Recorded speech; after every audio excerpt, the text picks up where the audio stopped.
Hello friends, technical class online offline classes में आप सभी को स्वागत है। आज हम लोग डिस्कशन करेंगे इलेक्ट्रीशियन ट्रेड का 30 क्वेश्चन एमसीक्यू क्वेश्चन है, उसका डिस्कशन करेंगे। उसमें शुरू का 5 क्वेश्चन न्यूमेरिकल का है। हम लोग डेली इसी तरह का इलेक्ट्रिकल का एमसीक्यू क्वेश्चन का डिस्कशन करेंगे। लेकिन एक बात और बता दूं, जो लोग एमपी ट्रेनिंग ऑफिसर की तैयारी करना चाहते हैं, जिनको 100% रिजल्ट चाहिए, तो वह टेक्निकल क्लास ज़रूर ज्वाइन करिए।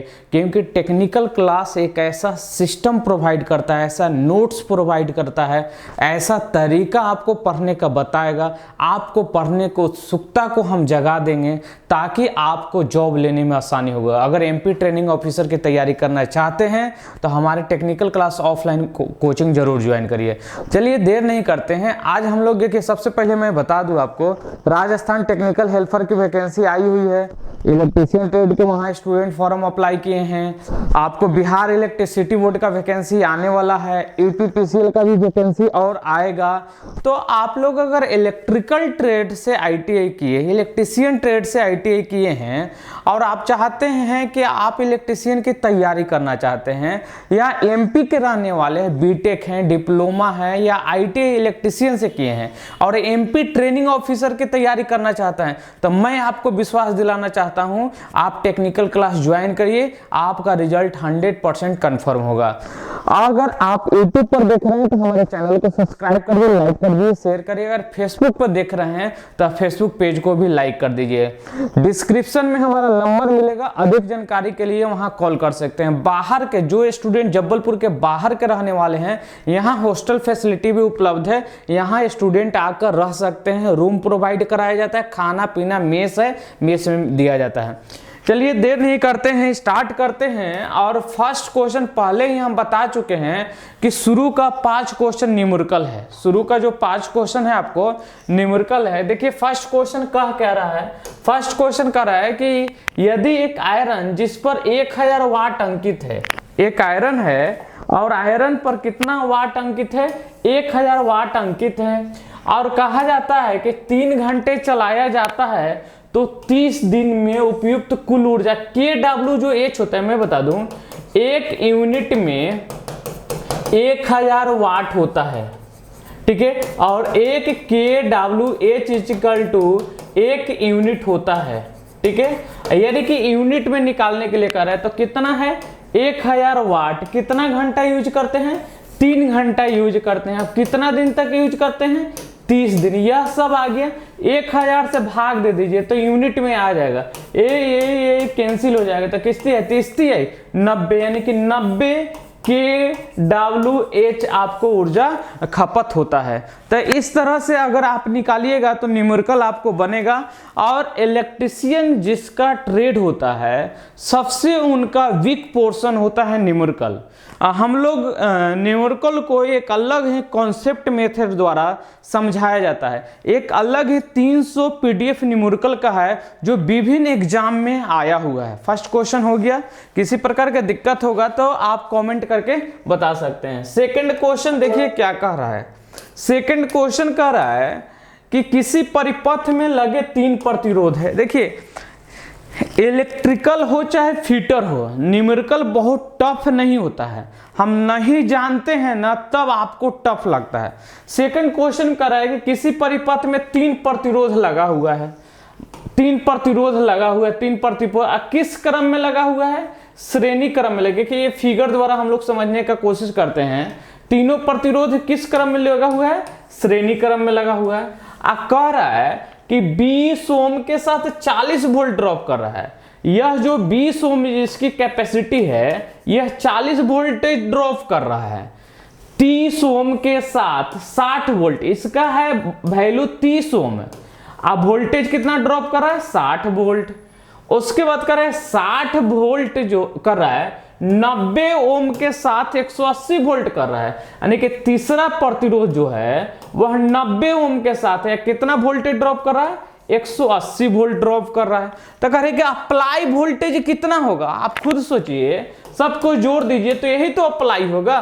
तो 40 से 60 100 180 जोड़िएगा तो कितना, 280 वोल्ट। हम जानते हैं कि सीरीज में वोल्टेज बंटवारा होता है और किसके आधार पर होता है, प्रतिरोध के मात्रा के आधार पर होता है, और जिसका जितना ज्यादा प्रतिरोध होगा उतना ही ज्यादा वोल्टेज ड्रॉप होगा। तो देखिए 40 ओम के साथ कम वोल्टेज ड्रॉप कर रहा है, 30 ओम के साथ ज्यादा और 90 ओम के साथ इतने, यानी कि इससे यह पता चलता है कि जितना ज्यादा वोल्टेज का मान जैसे जैसे बढ़ेगा प्रतिरोध का, वैसे वैसे वोल्टेज ड्रॉप का भी मान बढ़ता है। और सीरीज में वोल्टेज का बंटवारा होता है लेकिन पैरेलल में वोल्टेज का बंटवारा नहीं होता है। और घर में हम लोग जो सर्किट यूज करते हैं वह पैरेलल सर्किट का यूज करते हैं, और पैरेलल में वोल्टेज का बंटवारा नहीं होता है। अगर उस घर में आपको एक स्विच है, वहां पर चेक करिएगा तो 220 वोल्ट आएगा, यहां पर भी स्विच लगा है, अगर यहां पर भी चेक करिएगा तो 220 वोल्ट ही आएगा। अगला क्वेश्चन की ओर बढ़ते हैं। अगला क्वेश्चन क्या कर रहा है, क्वेश्चन देखिए कह रहा है कि 2 किलोवाट, कितना 2 किलोवाट, 2 किलोवाट मतलब कितना 2000 वाट होगा। P इक्वल टू कितना 2000 वाट, V का मान दिया हुआ है 200 वोल्ट। तो पूछ रहा है धार आने की I इक्वल टू हमें निकालना है। हम जानते हैं कि P equal to V into I होता है। P का मान कितना दिया है 2000, V का मान कितना दिया है 200, I का मान निकालना है। 1 0 1 0 1 0 1 0 काट दिए, 2 से काट दीजिए, कितना I इक्वल टू 10 एम्पियर, कितना होगा I equal to 10 ampere. Option number C. हम लोग जितना आपको इलेक्ट्रिशियन का क्वेश्चन लाएंगे, प्रत्येक सेट में शुरू का 1 से 5 क्वेश्चन न्यूमेरिकल से रहेगा। और इसी तरह के आप लोग अगर लाइव आना चाहते हैं कि नहीं ये क्वेश्चन सर आप डिस्कशन जो करवा रहे हैं लाइव कराए, तो आप लोग कमेंट बॉक्स में जरूर रिप्लाई करिएगा, ताकि एक टाइम हम फिक्स कर सके और उस टाइम पर यह 30 क्वेश्चन का लाइव डिस्कशन करवाएंगे। और जो लोग, फिर से मैं रिपीट कर रहा हूं, एमपी ट्रेनिंग ऑफिसर की तैयारी करना चाहते हैं तो आप लोग, एक बात तो आपको मालूम ही है कि एमपी इलेक्ट्रिसिटी बोर्ड को प्राइवेट कर दिया गया है। इलेक्ट्रिशियन वाले जो वेट कर रहे हैं कि आपको वैकेंसी निकलेगा, तो हमारे हिसाब से वैकेंसी नहीं निकलेगा। तो अब आपके पास एक ही ऑप्शन है, या दूसरे स्टेट में जॉब करने जाए, या चाहते हैं कि हम अपने स्टेट में ही जॉब करें, तो एमपी ट्रेनिंग ऑफिसर आपके लिए बेस्ट है। लेकिन एमपी ट्रेनिंग ऑफिसर के लिए तैयारी आपको बहुत अच्छा होना चाहिए, तब हो पाएगा। अगला क्वेश्चन है, देखिए क्वेश्चन नंबर 4। एक बैटरी है, बैटरी की कैपेसिटी है 10 H। सबसे पहले मैं बता दूं बैटरी की कैपेसिटी H एम्पियर आवर में लिया जाता है। आप इन्वर्टर खरीदने जाते होंगे तो पूछता होगा कितना एम्पियर आवर का बैटरी चाहिए। तो हम इन्वर्टर 2010 में ही हम कोचिंग खोले थे, तो उस समय इन्वर्टर लगाए थे, साइबर भी चलता था हमारा विस्टा में, पटना में। तो उस समय 180 H का हम लोग बैटरी लिए थे, ठीक है। अब तो इन्वर्टर की आवश्यकता नहीं पड़ता है क्योंकि लाइट सब जगह अवेलेबल होता है। तो उस समय 180 H का, लेकिन बैटरी की capacity is equal to formula होता है एम्पियर गुने आवर। बैटरी की कैपेसिटी का मान कितना दिया है 10 दिया है H, और एम्पियर आवर दिया हुआ है 8 एम्पियर। तो H का मान पूछ रहा है, टाइम का मान पूछ रहा है। अगर यह 10/8 होगा H, तो 2 से काटो 5, 2 से काटो 4, यानी कि H इक्वल टू 5/4 अर्थात 1.2 आवर होगा। देखिए तो कौन सा ऑप्शन मिल रहा है 1.2, ऑप्शन नंबर बी। हम लोग इलेक्ट्रिकल का जो 30 MCQ क्वेश्चन लेकर आएंगे, उसमें शुरू का 5 क्वेश्चन आपको न्यूमेरिकल रहेगा। और कोशिश हम लोग का यही है कि प्रत्येक चैप्टर से आपको क्वेश्चन दिया गया है। चलिए अगला क्वेश्चन देखते हैं क्या कह रहा है।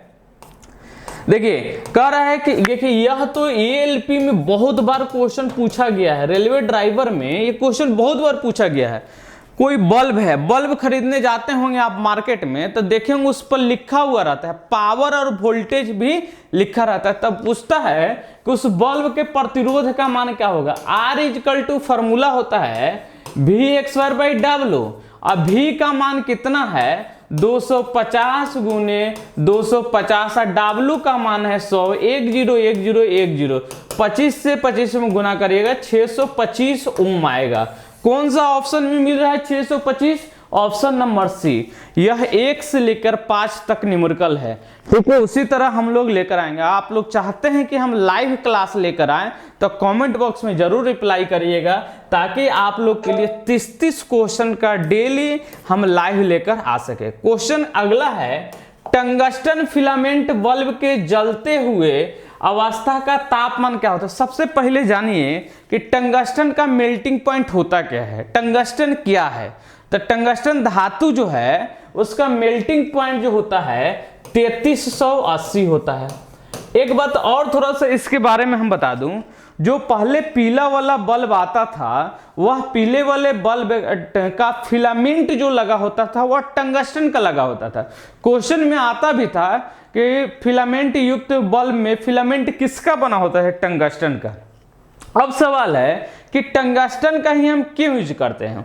क्योंकि टंगस्टन का मेल्टिंग पॉइंट हाई होता है और जलते हुए अवस्था में टंगस्टन के मेल्टिंग पॉइंट जो होता है 1500 से 2500 होता है। क्या होता है? 1500 से 2500। एक बात और बताओ, इल्यूमिनेशन एक चैप्टर है, उसमें पढ़ना है कि कोई भी अगर धातु में करंट फ्लो करते हैं तो 1000 डिग्री सेल्सियस तक 1000 डिग्री सेल्सियस तक उसका टेम्परेचर है, तो वह इलेक्ट्रिकल एनर्जी हीट एनर्जी में कन्वर्ट करता है। अगर उसी धातु में 1000 से अगर ऊपर तापमान जाने लगता है तो उसमें से एक प्रकार का किरण निकलता है, रे निकलता है, उसी को हम लोग प्रकाश के रूप में यूज करते हैं। तो टंगस्टन युक्त फिलामेंट वाला जो बल्ब होता है उसका टेम्परेचर हम लोग कितना रखते हैं, कितना होना चाहिए? 1500 से 2500।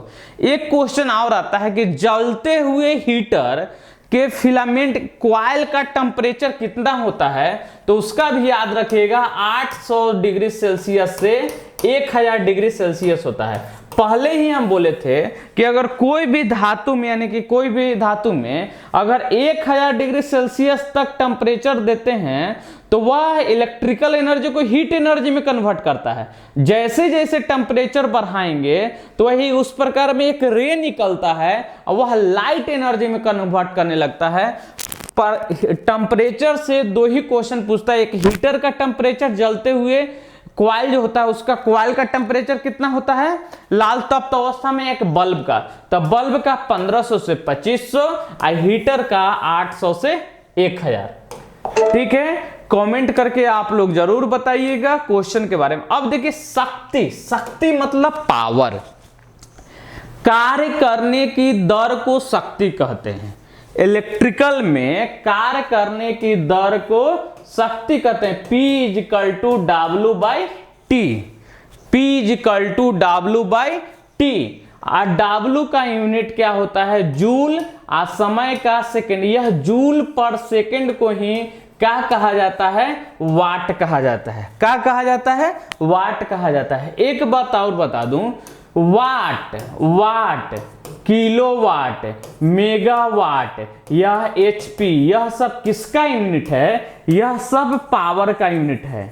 अगर यही watt second, kilowatt hour, megawatt hour, यह सब किसका यूनिट है? ऊर्जा का। जानते ही हैं कि कार्य करने की दर को शक्ति और कार्य करने की क्षमता को ऊर्जा कहते हैं। ठीक है, तो देखिए किलो वोल्ट दिया है, हमें किसका यूनिट पूछ रहा है? शक्ति का। वाट घंटा, टाइम लगा है ना, तो किसका मात्रक होगा? ऊर्जा का। किलोवाट, आगे देखते हैं, किलोवाट घंटा, इसमें भी टाइम से गुना है तो ये भी ऊर्जा का मात्रक है। ठीक है, ये किलो वोल्ट, ये तो वोल्टेज का मात्रक है, बड़ा मात्रक है, तो बच्चा का किलोवाट, ऑप्शन नंबर सी। ध्यान दीजिएगा, कार्य करने की दर को शक्ति कहते हैं, कार्य करने की क्षमता को ऊर्जा कहते हैं। अगर पावर के यूनिट में टाइम से गुना हो जाए तो वह ऊर्जा का यूनिट कहलाता है। अगर आपको वाट, किलोवाट, मेगावाट, HP, यह सब शक्ति का यूनिट होता है। अगला क्वेश्चन है डैनियल सेल। सबसे पहले मैं सेल के बारे में बता दूं, सेल आखिर है क्या। तो कहते हैं सेल के बारे में कि यह एक ऐसा सिस्टम है या डिवाइस है जो केमिकल एनर्जी को इलेक्ट्रिकल एनर्जी में कन्वर्ट करता है।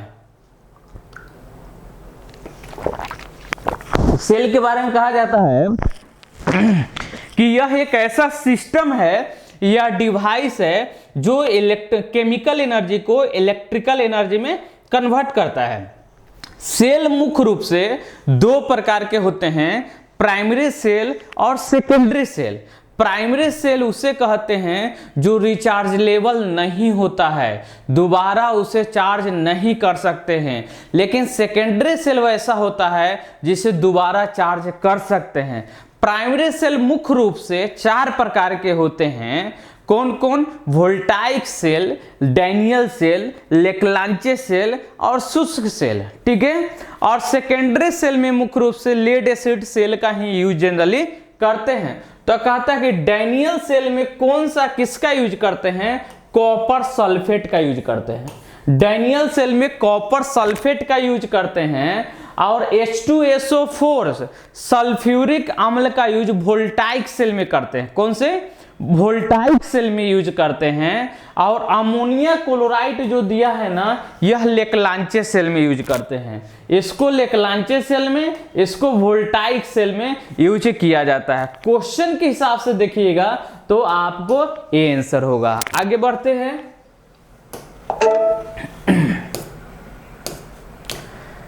अमीटर को सर्किट के किस क्रम में जानते हैं? अमीटर मतलब एम्पियर मीटर। थोड़ा सा एम्पियर मीटर के बारे में भी डिस्कशन हम लोग करते चलते हैं। एम्पियर मीटर है क्या? करंट को मापने के लिए जिस मीटर का प्रयोग करते हैं उसे एम्पियर मीटर कहते हैं। एम्पियर मीटर को सर्किट के किस क्रम में जोड़ते हैं? तो एम्पियर मीटर को सर्किट के आपको श्रेणी में जोड़ते हैं। अब सवाल है कि हम श्रेणी में ही क्यों जोड़ते हैं? एम्पियर मीटर को श्रेणी में ही क्यों जोड़ते हैं? क्योंकि श्रेणी में करंट का बंटवारा नहीं होता। ये वोल्ट मीटर है, देखिए ये पैरेलल में जुड़ा है, और यह एम्पियर मीटर है, ये सर्किट के सीरीज में जुड़ा है। किस क्रम में? श्रेणी क्रम में जुड़ा होता है। क्यों श्रेणी क्रम में जोड़ते हैं? क्योंकि श्रेणी क्रम में करंट का बंटवारा नहीं होता है। ठीक है। दूसरा, एम्पियर मीटर श्रेणी में जुड़ा जाता है। एम्पियर मीटर मुख्य रूप से कितने प्रकार के होते हैं? तो मुख्य रूप से दो प्रकार के होते हैं। कौन कौन? वेस्टर्न एम्पियर मीटर और हॉट वायर एम्पियर मीटर। कौन कौन? वेस्टर्न एम्पियर मीटर और hot wire ampere meter. Western ampere meter, इसके द्वारा केवल डीसी करंट मापा जाता है। और हॉट वायर जो एम्पियर मीटर होता है उसके द्वारा एसी और डीसी दोनों मापा जाता है। एम्पियर मीटर मुख्य रूप से दो प्रकार के होते हैं। वेस्टर्न एम्पियर मीटर, उसके द्वारा केवल डीसी करंट मापा जाता है। और हॉट वायर एम्पियर मीटर, उसके द्वारा के एसी और डीसी दोनों मापा जाता है। अगला क्वेश्चन की ओर बढ़ते हैं। आप लोग कोई भी क्वेश्चन में अगर डाउट हो तो आप लोग क्या है कमेंट करके बताइएगा, तब हम अगला उसी क्वेश्चन को फिर से अगला सेट में डालकर और अच्छे से समझाने का कोशिश करेंगे। अगर एक क्वेश्चन है, निम्नलिखित में से कौन सा ग्रुप अर्धचालक है? अर्धचालक मतलब सेमीकंडक्टर। कैसे डिफाइन करिएगा सेमीकंडक्टर के बारे में मैं बता दूं। वैसा पदार्थ जिसके बाहरी कक्षा में 4 से कम इलेक्ट्रॉन हो, वैसा पदार्थ जिसके बाहरी कक्षा में 4 से कम इलेक्ट्रॉन हो कंडक्टर कहलाता है। और जिसमें 4 से अधिक इलेक्ट्रॉन हो उसे इंसुलेटर कहते हैं। और जिसमें 4 इलेक्ट्रॉन हो उसे सेमीकंडक्टर कहते हैं। अर्थात कह सकते हैं कि सेमीकंडक्टर कंडक्टर के भी समान काम करता है और इंसुलेटर के भी समान काम करता है। एग्जाम्पल हम बताते हैं। मोबाइल देखें आप लोग, तो मोबाइल में एक ही बटन से ऑन भी होता है मोबाइल, और उसी बटन से मोबाइल ऑफ भी होता है। और वो जो ऑन ऑफ करने वाला जो स्विच होता है जनरली वो सेमीकंडक्टर का होता है। अगर हम ऑन करते हैं तो करंट फ्लो होने लग रहा है, करंट फ्लो हो रहा है, यानी कि वह सेमीकंडक्टर कंडक्टर के जैसा काम कर रहा है। अगर वही मोबाइल हम ऑफ कर देते हैं तो वही स्विच आपको इंसुलेटर के जैसा काम करने लगता है, अर्थात करंट फ्लो को बंद कर देता है। इसलिए हम लोग कहते हैं कि सेमीकंडक्टर जो होता है, अर्धचालक जो होता है, वह कंडक्टर के भी समान काम करता है और इंसुलेटर के भी समान काम करता है। इलेक्ट्रॉनिक्स फील्ड में सबसे ज्यादा सेमीकंडक्टर का यूज किया जाता है। अब सवाल है कि सेमीकंडक्टर कौन कौन से सबसे ज्यादा भारत में यूज करते हैं, तो सिलिकॉन और जर्मेनियम सेमीकंडक्टर यूज करते हैं। ऐसे सेमीकंडक्टर कौन कौन है, तो सिलिकॉन होता है, जर्मेनियम होता है, गैलियम होता है, बोरॉन होता है। देखते हैं अब ऑप्शन। सिलिकॉन, जर्मेनियम, लोहा, ये नहीं होगा, लोहा है ना, लोहा तो कंडक्टर के जैसा काम करता है। सिलिकॉन, बोरॉन, कार्बन, कार्बन देखिए काम करता है सेमीकंडक्टर के जैसा, लेकिन कार्बन एक अधातु है, वो ये भी नहीं होगा। जर्मेनियम, गैलियम, हीरा, ये भी कार्बन का रूप है, नहीं होगा। सिलिकॉन, गैलियम, बोरॉन, यह होगा। Silicon, germanium, gallium, boron, silicon, germanium, gallium, boron, यह क्या है, सेमीकंडक्टर है, जिसकी बाहरी कक्षा में 4 इलेक्ट्रॉन होता है, जो कंडक्टर का भी काम करता है और इंसुलेटर का भी काम करता है। नेक्स्ट क्वेश्चन 11 नंबर कर है कैपेसिटर। कैपेसिटर मतलब कंडेंसर, जो पंखा में यूज करते हैं ना, उसी के बारे में कर रहे। देखिए यह कैपेसिटर का सिंबल है। कैपेसिटर किसे कहते हैं, दो कंडक्टर प्लेटों के बीच में अगर इंसुलेटिंग मटेरियल डाल दिया जाए और उसमें चार्जिंग तथा डिस्चार्जिंग का गुण आ जाए, उसे हम लोग बोलते हैं कैपेसिटर। कैपेसिटर एक प्रकार के इलेक्ट्रिकल एनर्जी को स्टोर करके रखता है। कैपेसिटर का सिंबल ये है। कैपेसिटर में जो क्रिया होता है उस क्रिया को बोलते हैं कैपेसिटेंस। अब कैपेसिटेंस का यूनिट फराड होता है। अब है क्वेश्चन क्या कह रहा था, हम कैपेसिटर के बारे में इतना बताएं। कैपेसिटर का कैपेसिटेंस किस बातों पर निर्भर करता है, नंबर ऑफ प्लेट पर करता है। अगर नंबर ऑफ प्लेट के मान को बढ़ाइएगा, नंबर ऑफ प्लेट की संख्या को बढ़ाइएगा, तो कैपेसिटेंस के मान बढ़ता है। इसमें 2 प्लेट यूज कर रहे हैं, अगर हम 3 प्लेट वाला यूज करेंगे तो उसका कैपेसिटेंस का मान बढ़ जाएगा। डाई इलेक्ट्रिक थिकनेस, हम पहले ही बोले हैं कि अगर 2 कंडक्टर प्लेटों के बीच में एक डाई इलेक्ट्रिक मटेरियल डाला जाता है और उसमें चार्जिंग तथा डिस्चार्जिंग का गुण आ जाए, उसे कैपेसिटर या कंडेंसर कहते हैं। तो इसमें अगर डाई इलेक्ट्रिक मटेरियल का थिकनेस के मान बढ़ाइएगा ना, थिकनेस के मान बढ़ाइएगा तो कैपेसिटेंस का मान घटता है। क्या होता है, कैपेसिटेंस का मान घटेगा। अगर थिकनेस का मान बढ़ेगा तो कैपेसिटेंस का मान घटता है। स्पेस बिटवीन प्लेट कह रहा है कि 2 प्लेटों के बीच की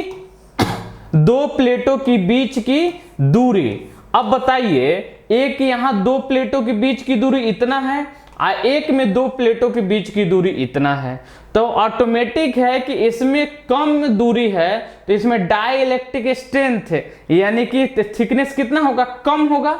इसमें डाई इलेक्ट्रिक स्ट्रेंथ की थिकनेस ज्यादा होगा। अभी उससे ऊपर वाला में हम क्या बताए थे कि अगर थिकनेस के मान बढ़ाइएगा तो कैपेसिटेंस वैल्यू का मान कम होगा, तो इसमें भी कैपेसिटेंस वैल्यू का मान कम होगा। अर्थात उपरोक्त सभी पर निर्भर करता है। 11 का डी होगा। अगर आप लोग हमारे ऑफलाइन कोचिंग में ज्वाइन करिएगा ना, ये सभी के बारे में आपको विस्तार रूप से पढ़ाया जाता है। आखिर क्या है, कैसे है, क्या क्वेश्चन आता है, यह सब के। अब ट्रांसफार्मर में सुने होंगे हमिंग। ट्रांसफार्मर में एक प्रकार का हमिंग दोष है। हमिंग क्या होता है हम बताऊं। कोई ट्रांसफार्मर गांव में आपका लगा होगा ना, तो ट्रांसफार्मर के पास जाइएगा तो एक प्रकार का साउंड निकलता है, एक प्रकार का आवाज निकलता है। अब सोचिएगा कि वह आवाज कैसे निकल रहा है, क्यों निकल रहा है, तो मैं बता दूं। ट्रांसफार्मर मैग्नेट्रोजिज्म के कारण होता है, मैग्नेटिक गुण के कारण होता है। ये मिसप्रिंट लिखा हुआ है। मैग्नेटिज्म के कारण होगा, मैग्नेटिज्म के कारण होता है। होता क्या है मैं बता दूं, ये ट्रांसफार्मर का जो कोर यूज करते हैं ना,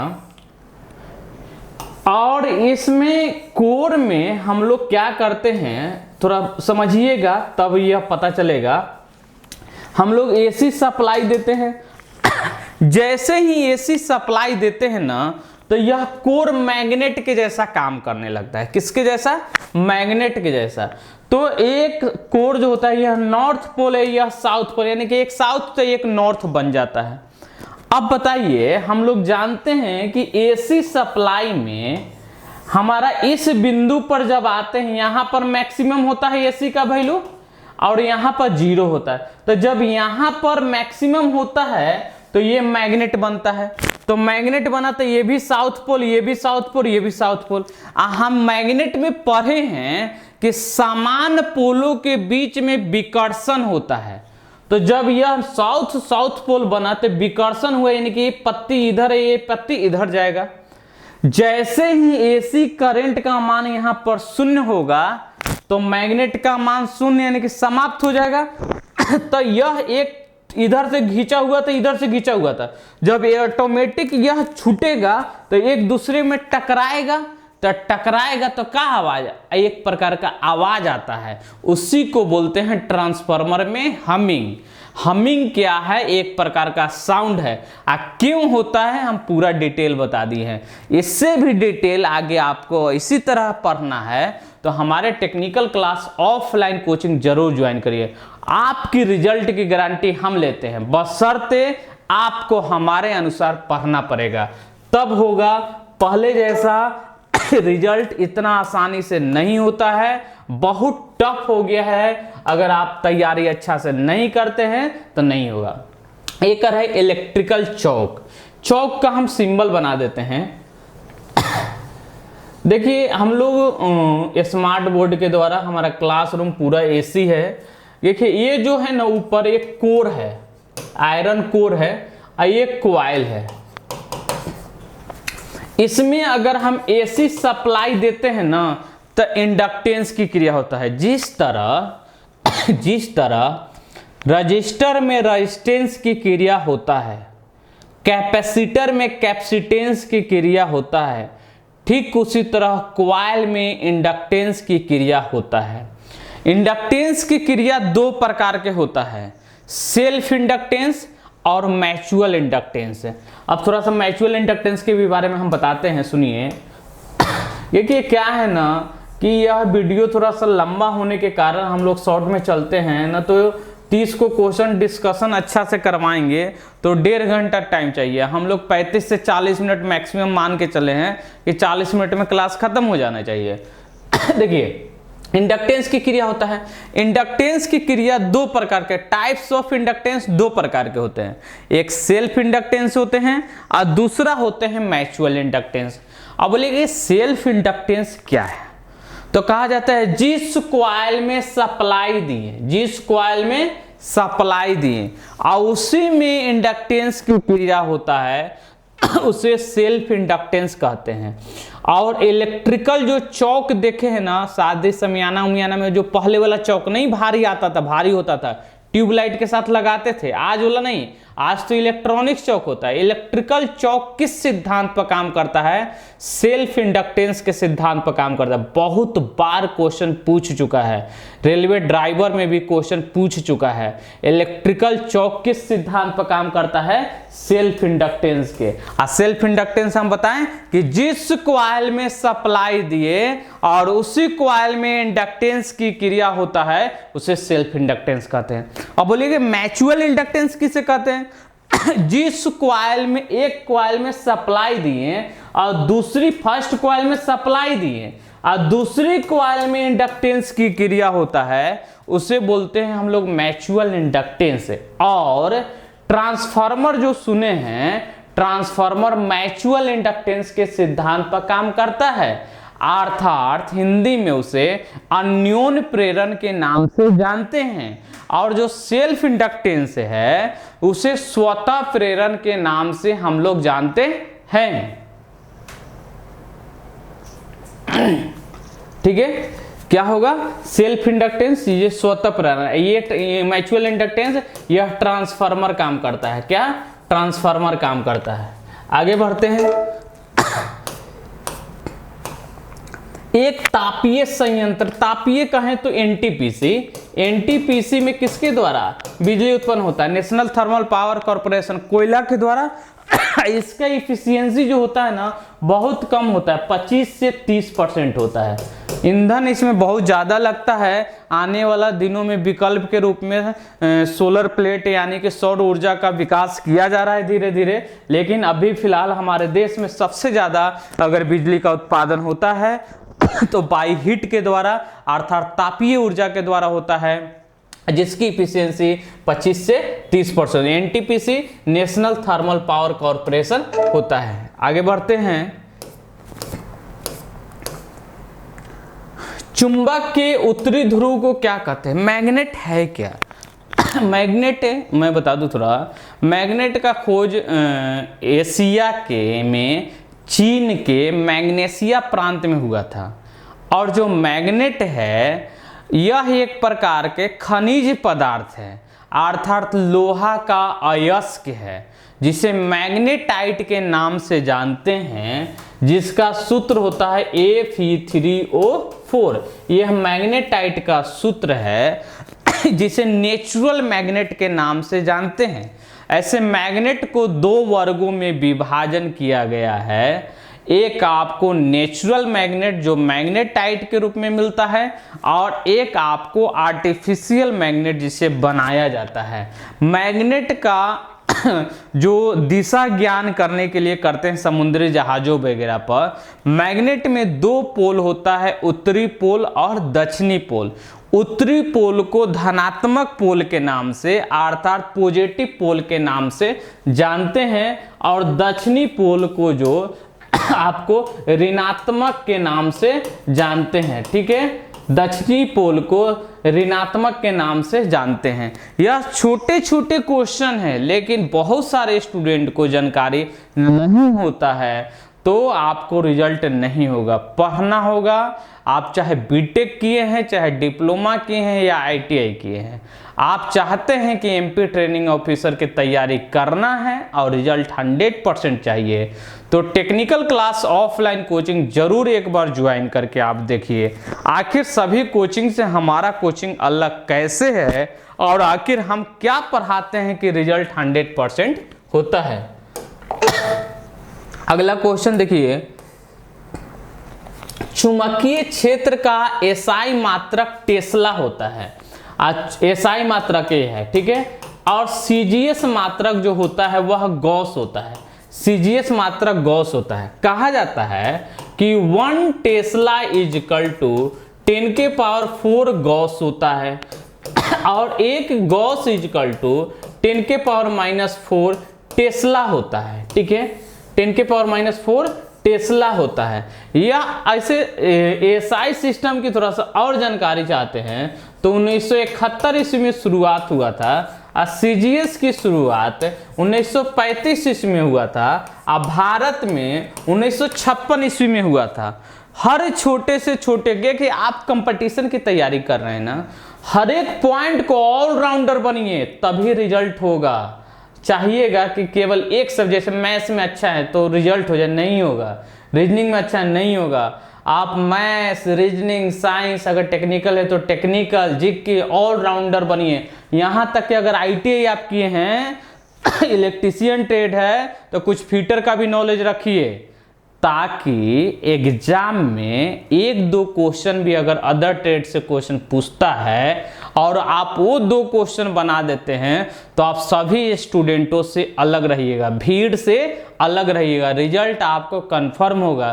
तो ऑलराउंडर हमारा ट्रेड फीटर है, हम इलेक्ट्रीशियन भी पढ़ा देते हैं, बिल्डर भी पढ़ा देते हैं, और ऐसा नहीं पढ़ाते हैं, पिछले 5-6 साल से पढ़ा रहे हैं, क्योंकि हम ड्राइवर की तैयारी करने के लिए 4-5 ट्रेड पढ़ लिए थे।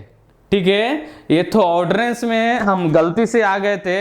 हमारा एम था ड्राइवर, लेकिन ड्राइवर रांची में हमारा हुआ भी था, लेकिन वहाँ नहीं गए, उससे अच्छा हमें ऑर्डिनेंस लगा। लेकिन अब दिन पर दिन मोदी जी निगम कर रहे हैं, प्राइवेट कर रहे हैं, पता नहीं क्या होगा। तो एक अलग बात है।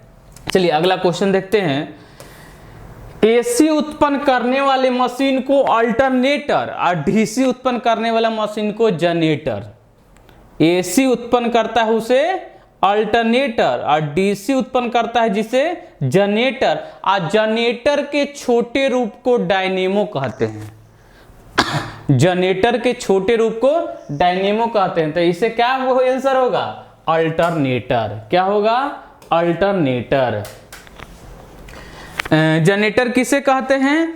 जनरेटर किसे कहते हैं? मैकेनिकल एनर्जी को इलेक्ट्रिकल एनर्जी में कन्वर्ट करता है। बाकी जनरेटर जब हम लोग पढ़ेंगे तो और डिटेल आपको पढ़ाया जाएगा। अगला क्वेश्चन है, वोल्टेज सेल में एनोड के रूप में काम करता है। सेल चार प्रकार के होता है ना, कौन कौन? Voltaic cell, Daniell cell, Leclanche cell और शुष्क सेल। एनोड टर्मिनल सब में कॉपर का बना होता है, नोट कर लो। चाहे सेल कोई हो, एनोड हमेशा कॉपर का ही बना होता है। बाकी सेल बैटरी पढ़िएगा तो डिटेल वहां बताया जाएगा। छोटे आकार के डीसी मशीनों का योग किसका बना होता है? कास्ट आयरन का। किसका? ग्रे कास्ट आयरन का। किसका बना होता है? कास्ट आयरन का बना होता है। आगे बढ़ते हैं।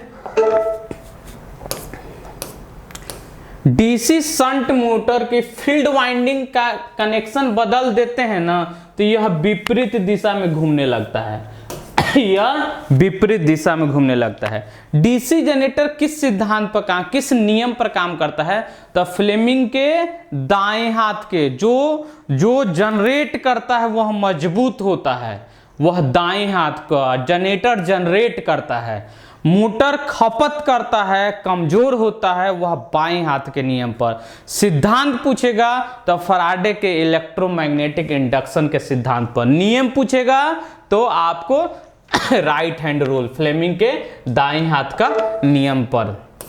अगला क्वेश्चन देखिए, बहुत अच्छा क्वेश्चन है। 100 वाट 100 वोल्ट, दो बल्ब है, समझिए दो बल्ब है। एक बल्ब पर 100 वाट 40 वोल्ट है, दूसरा पर 100 वोल्ट देखिए यहां 100 वोल्ट है और 40 वाट है, ठीक है। यहां 100 वोल्ट 100 वोल्ट, ये गलत लिख रहा है कहीं जी, मैं बताता हूं कहां गलत लिख रहा है। 100 वाट 100 वोल्ट, ठीक है। 100 वाट 100 वोल्ट, 40 वाट 100 वोल्ट, ठीक है। 40 वाट एक है और 40 वाट 100 वोल्ट, और एक है 100 वाट 100 वोल्ट। और सप्लाई दोनों को किस क्रम में जोड़ा है? श्रेणी क्रम में, श्रेणी क्रम में। और तो कह रहा है कौन सा लैंप अपना निर्धारित शक्ति लेगा? बताइए। यह क्वेश्चन कमेंट बॉक्स में आप लोग रिप्लाई करेगा, इजी है, एकदम इजी है। आप लोग बताइएगा, दो बल्ब है, 100 वोल्ट 40 वाट, 100 वोल्ट 100 वाट, 100 वोल्ट 100 वाट, और इसको 200 वोल्ट सप्लाई दे रहे हैं, तो कौन सा जो है वह निर्धारित शक्ति होगा? कमेंट बॉक्स में जरूर बताइएगा। अगर फेसबुक पर देख रहे हैं तो फेसबुक पेज में भी कमेंट करिए, यूट्यूब पर देख रहे हैं तो यूट्यूब पर भी कमेंट करिए। देखिए H2SO4 जो है, जिसे सल्फ्यूरिक अम्ल के नाम से जानते हैं, इसे रसायन का सम्राट कहा जाता है। इसके बाद कशिश का तेल कहा जाता है, इसे अम्ल राज कहा जाता है। इसको बैटरी में यूज करते हैं, और इसकी स्पेसिफिक ग्रेविटी जब मार्केट से हम खरीदते हैं ना, तो 1840 1840 होता है। बैटरी में जब हम यूज करते हैं तो 1280 चार्जिंग अवस्था में होता है और 1180 डिस्चार्जिंग अवस्था में होता है। अब मार्केट से जब खरीदते हैं ना, शुद्ध जो एसिड होता है उसका स्पेसिफिक ग्रेविटी 1840, ऐसे बोलचाल के भाषा में 1840 हम लोग बोलते हैं। देखिए विस्तार से पढ़ना है, डीपली पढ़ना है, तो आप टेक्निकल क्लास से online coaching offline coaching join कर सकते हैं। देखिए अल्टरनेटर में एक फार्मूला होता है, F = PN/120। हमें इस रूप में नहीं दिया हुआ है तो देखिए n इजिकल टू, अगर n को इस तरफ छोड़ दे तो कहाँ जाएगा 120F बाई P। देखिए तो यह कोई ऑप्शन मिल रहा है, ऑप्शन नंबर यह B।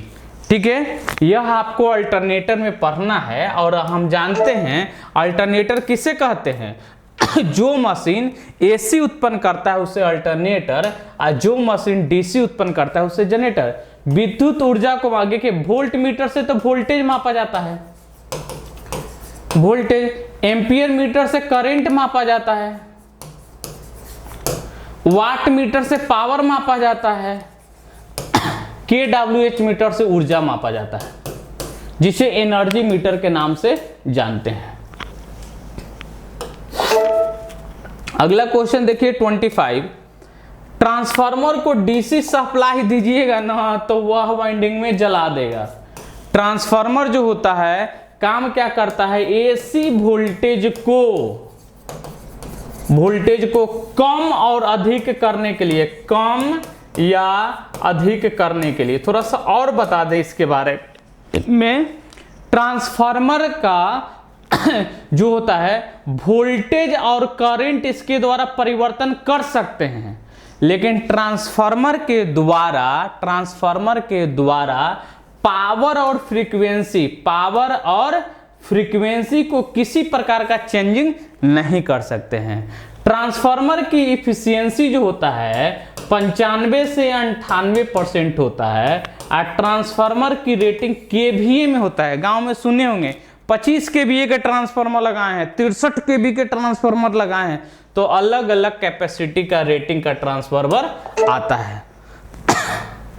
अगला क्वेश्चन, निम्नलिखित में से प्रतिचुंबकीय कौन है? देखिए सोना, चांदी, तांबा ये सब प्रतिचुंबकीय है।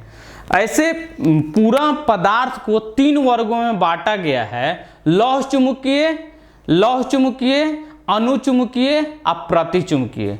तो यह मैग्नेट चैप्टर में पढ़ना है, प्रतिचुंबकीय के अंतर्गत यह सभी आता है। अगला क्वेश्चन देखिएगा, क्वेश्चन है अल्टरनेटर में प्रयोग होता है स्लिप रिंग। अल्टरनेटर में स्लिप रिंग यूज करते हैं और जनरेटर में कम्यूटेटर यूज करते हैं। ठीक है, इसका प्रयोग एसी उत्पन्न करने के लिए करते हैं और इसका प्रयोग डीसी उत्पन्न करने के लिए करते हैं। अगला क्वेश्चन देखते हैं, चालक की अनुप्रस्थ काट का क्षेत्रफल बढ़ने से प्रतिरोध क्या होगा? R इक्वल टू फॉर्मूला होता है रो L बाई ए क्या है? अनुप्रस्थ काट का क्षेत्रफल। इसका मान बढ़ाइएगा तो इसका मान घटता है, प्रतिरोध का मान घटता है, ऑप्शन नंबर ए। अगला क्वेश्चन देखिए 29 क्वेश्चन क्या कह रहा है, कैपेसिटर के द्वारा एसी पास करता है और डीसी ब्लॉक करता है। कैपेसिटर इलेक्ट्रिकल एनर्जी को स्टोर करके रखता है।